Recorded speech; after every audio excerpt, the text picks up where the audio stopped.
సాధిస్తాడు. సర్లే సాధిస్తే సాధించట్లే కానీ నేను అంటే వీళ్ళ కేసీఆర్ గాని రేవంత్ రెడ్డి గాని మాటలు మాట్లాడేటప్పుడు ఎట్లుంటది అంటే, ఒక చిన్న విషయం నార్మల్ గా చెప్తున్నా, వస్తే నేను అధికారం రావాలి లేకపోతే నువ్వు అధికారం రావాలి, ఇదే మన ఇద్దరం తప్ప తెలంగాణలో ప్రతిపక్షము అధికార పక్షం మాట్లాడుకున్నది అదే కదా. ఇద్దరే. అంటే ఇప్పుడు జనాల్ని ఎట్లా మోట్ చేస్తారంటే, మేము అప్పుడు జస్ట్ ఓట్ క్యాంపెయిన్ కోసం ఓటు నమ్ముకుంటే శివంత సమాన్ అనే క్యాంపెయిన్ లో పోతే, అరే డబ్బులు తీసుకోకుండా ఓట్లు వేయరే అంటే, అన్న డబ్బులు తీసుకోకుండా ఓట్లు వేస్తాం, కాంగ్రెస్ ఓటు చూసి అట్లే ఉన్నాడు, బీఆర్ఎస్ ఓటు చూసి అట్లే ఉన్నాడు, బీజేపీ ఓటు చూసి అట్లే ఉన్నాడు, ఇంకెవరికి వేయాలి ఓటు అంటే, వీళ్ళు జనాల మైండ్ సెట్ ఎట్లా మారుస్తారంటే, ఉన్నది మేమే ఉంటే నేను ఉండాలి, మా పార్టీ ఉండాలి, లేకపోతే ఆ పార్టీ ఉండాలి, ఇవి కూడా రావడానికి అవకాశం లేదు.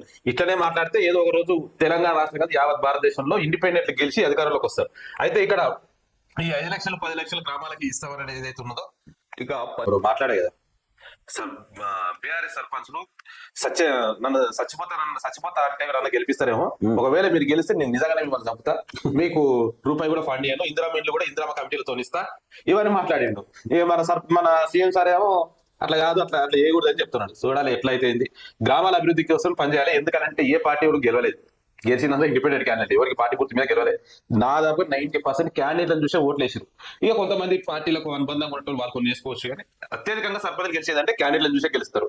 దీంట్లో టీఆర్ఎస్ గొప్పతనం ఉండదు, కాంగ్రెస్ గొప్పతనం ఉండదు.